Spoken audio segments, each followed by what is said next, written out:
안녕하세요. 결혼 2년 차의 30대 초반 남자입니다. 다른 사람도 아니고 장모님과의 일이라서 어디 가서 말하기도 참 그렇네요. 그래도 익명이 보장되는 사연으로 남아 제 이야기 한번 공유해봅니다. 저희 장모님은 굉장히 아름다우신 편이에요. 연애하던 시절에 아내 핸드폰에 저장된 사진으로 처음 보게 되었는데 사진 속 아름다운 여성의 정체가 다른 사람이 아니고 어머님이라는 사실에 적잖이 충격을 받았습니다.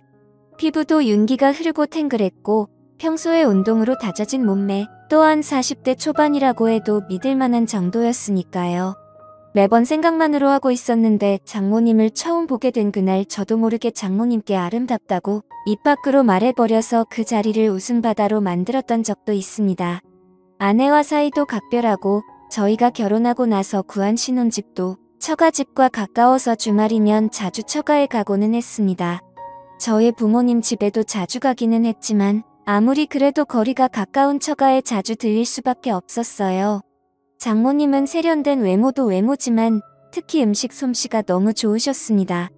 휴일이 시작되는 금요일 저녁부터 장모님 댁으로 가서 일요일 아침에 돌아오는 일도 자주 있었는데 그런 자리가 부담스럽기보다는 나들이 나온 것 같이 소소한 재미였어요.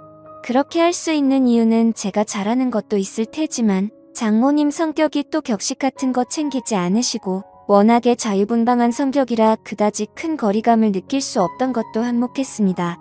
당시 신혼생활을 시작한 저와 아내의 고민은 다른 게 아니고 아무리 노력해도 아이가 생기지 않았다는 것입니다. 병원에서 검사를 해봐도 우리 두 사람 사이에 별다른 문제가 있던 것도 아니었고 오히려 병원에서도 이유를 모르겠다는 듯이 나오니 정말 미치고 팔짝뒤를 노리시더군요. 계산만 잘해서 날 잡으면 좋은 소식이 있을 거라 했지만 그 이후로도 그렇다 할 소식이 없었습니다. 좀처럼 뜻대로 되질 않으니 가끔은 그냥 넘어갈 법한 문제들도 정말 큰 싸움의 이유가 되더군요. 그날도 이세 소식을 물으시는 우리 어머니의 질문에 아내가 투명스럽게 대답을 했고 그걸 볼수록 다툼이 생겨서 분위기가 좋지 않았습니다. 그날이 마침 장모님의 초대로 처갓집에서 하루를 보내기로 한 날이었는데 최대한 다툰 걸 티를 안 낸다고 한 건데 장모님께서는 이미 저희가 도착하자마자 저희 두 사람 표정만 봐도 무슨 일이 있는 건지 단번에 눈치를 챘습니다. 무슨 일이 있었다는 걸 알게 되니 아내가 그 길로 장모님께 와락 안기며 눈물을 흘리기 시작했고 저는 그 자리에서 대역죄인이 돼버렸습니다. 그래도 쉬러 간 처가인데 괜히 불편해져서 이러지도 저러지도 못하고 있는 와중에 장인어른께서 술 한잔하자며 저를 데리고 나서셨어요. 그날 장인어른께 한 소리를 듣기는 했지만 힘이 되는 말도 많이 들었습니다. 응원을 받으며 한두 잔 마시다 보니 어느덧 제 주량의 한계를 넘어섰고 그리고 결국 만취하게 되었습니다. 그래도 기분이 좋은 나머지 처가에 돌아와서 자고 있는 아내를 깨워 고래고래 소리를 질렀는데 술 취했으면 잠이나 곱게 자라는 쓴소리를 듣고 저는 혼자 군대 간 처남이 쓰던 방에서 잠을 자고 일어났습니다. 원래도 아침잠이 없는 편이기는 한데 지난밤에 먹은 술 때문인가 평소보다 더 일찍 일어나게 되었습니다. 술에서 깨니 입안이 바싹 말라있고 갈증이 엄청 나더라고요. 아직 아무도 일어나지 않았겠다 싶을 정도로 이른 시간이었으니 살금살금 자는 사람들 방해 안 되게 조심스럽게 부엌으로 향했습니다. 그런데 열려있는 냉장고 문 뒤로 쪼그려 앉아서 냉장고를 뒤지고 있는 아내의 뒤를 보게 되었습니다. 술에 취해서 한 사과였지만 지난 밤에 술 취한 상태로 어쨌든 미안하다, 사랑한다고 사과도 했겠다. 아내의 기분을 떠보기로 했습니다. 평소에도 짓궂은 저의 장난을 싫어하지만 화가 나 있으면 받아주지도 않거든요. 냉장고 안을 뒤적거리느라 정신없는 아내의 뒤로 돌아가서 저의 몸을 밀착시키고 장난을 쳤습니다. 그러고 있는데 이건 장난을 받아주는 것도 아니고 화를 내는 것도 아니고 가만히 있는 반응에 무언가 위화감까지 느껴지더라고요. 정신 차리고 냉장고를 뒤지고 있던 실루엣을 확인하니 그건 아내가 아니라 바로 장모님이었습니다.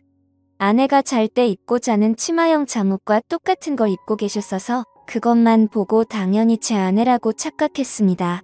생각해보면 아내가 처가까지 와서 냉장고 정리를 할 이유가 없는 게 당연한 것인데 왜 냉장고 안쪽까지 몸통을 쳐박고 있는 게 당연히 제 아내라고 생각했을까요? 장모님은 제가 민망할까봐 배려를 해주신 건지 아무 말하지 않고 가만히 계셨습니다. 술 기운이 남아서 아파오던 머리도 목이 타듯이 오던 갈증도 한 번에 확 날아가더라고요.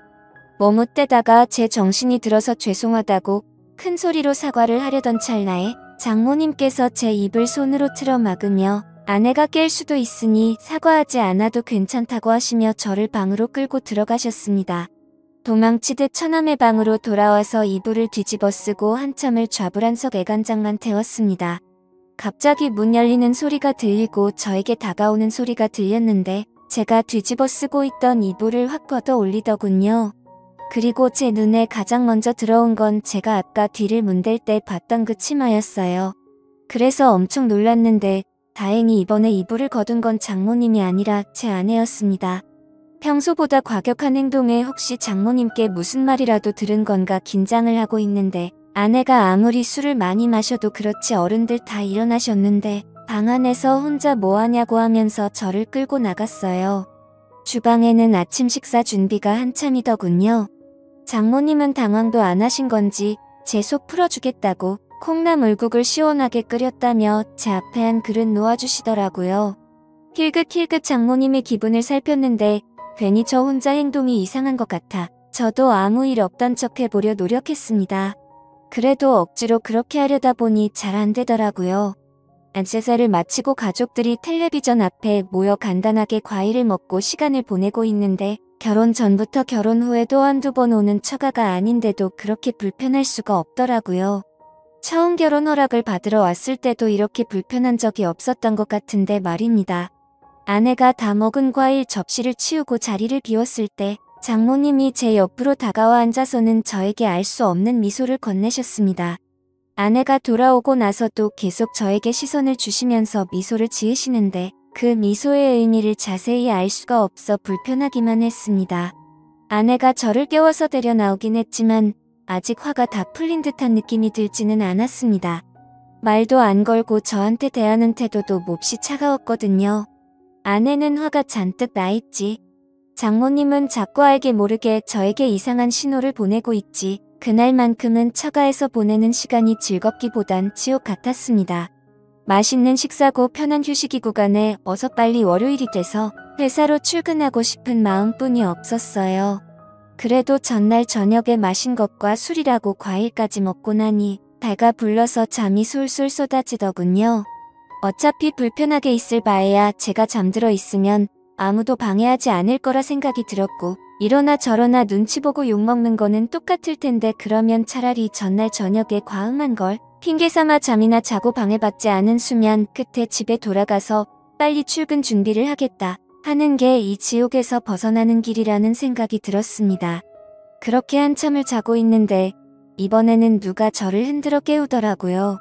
비몽사몽 잠결에 눈을 뜨니 코앞에 가까이 저를 쳐다보고 있길래 아내인 줄 알았는데 장모님이었습니다.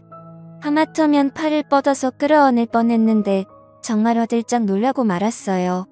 비명을 지를 뻔했는데 이번에도 장모님이 그가늘고 여린 손가락으로 제 입을 틀어 막으시더군요.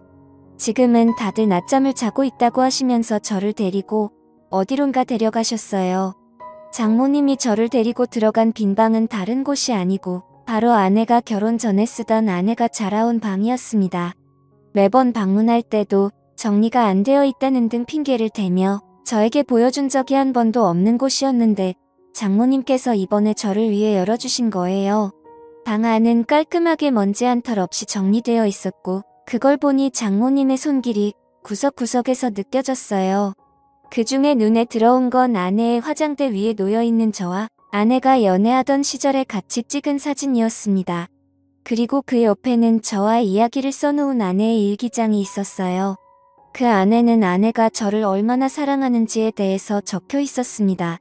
아내에게 이런 모습이 있나 놀라고 있던 가운데 장모님께서 아내가 저를 이만큼 아끼고 사랑하니 우리 딸 마음고생 좀 덜 시켰으면 한다고 본심을 말하셨어요.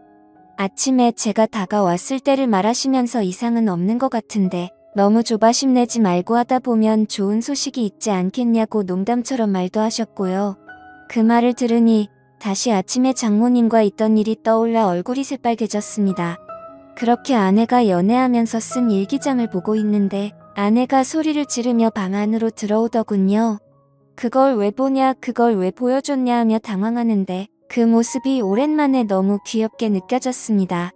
장모님 보는 앞에서 아내에게 잘하겠다 약속을 드렸어요. 그리고 그날 저녁에 나온 이 식탁에는 스태미너에 좋다는 음식들 원상이 차려져 있더군요. 장어구이를 밥반찬으로 먹을 거라고 상상도 해본 적이 없었는데 그날 처음으로 장어구이를 밥상에서 먹게 되었습니다.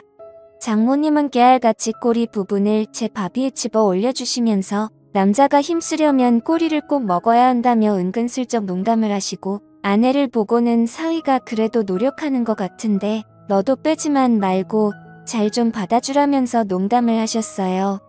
스태미너에 좋다는 버섯이나 마늘 같은 것도 계속해서 챙겨주시고 철이 지나서 제가 좋아하는 겨울석화까지는 아니었지만 어디서 굴도 잔뜩 싸오셔서 준비해 주셨더라고요. 아시죠? 다들 굴은 아연이 풍부해서 장어 꼬리보다 훨씬 스태미너에 좋다는 걸요. 제가 과연 그날 저녁 식사를 한 건지 보양식을 먹은 건지 모를 정도로 기력 보충을 했습니다. 집에 가는 길에도 저녁에 먹고 남은 음식들을 양손 가득 싸주셨고요. 사위 걱정하는 장모님 사랑도 느꼈고 아내가 저를 어떻게 생각했고 얼마나 믿고 있는지도 알게 되었고요. 사실 이 사연을 쓰게 된 가장 큰 이유 중에 하나는 이날을 기점으로 언제인지 정확히는 모르겠지만 오랫동안 기다려온 우리 아이의 소식이 찾아왔기 때문입니다. 저를 응원해준 처가 식구들과 저를 사랑해준 아내 덕분이라고 생각해요. 이제 행복하고 화목한 가정을 꾸리고 좋은 아빠가 되는 일만 남은 것 같습니다. 지금까지 제 사연을 들어주셔서 감사드립니다. 구독과 좋아요 부탁드려요. 감사합니다.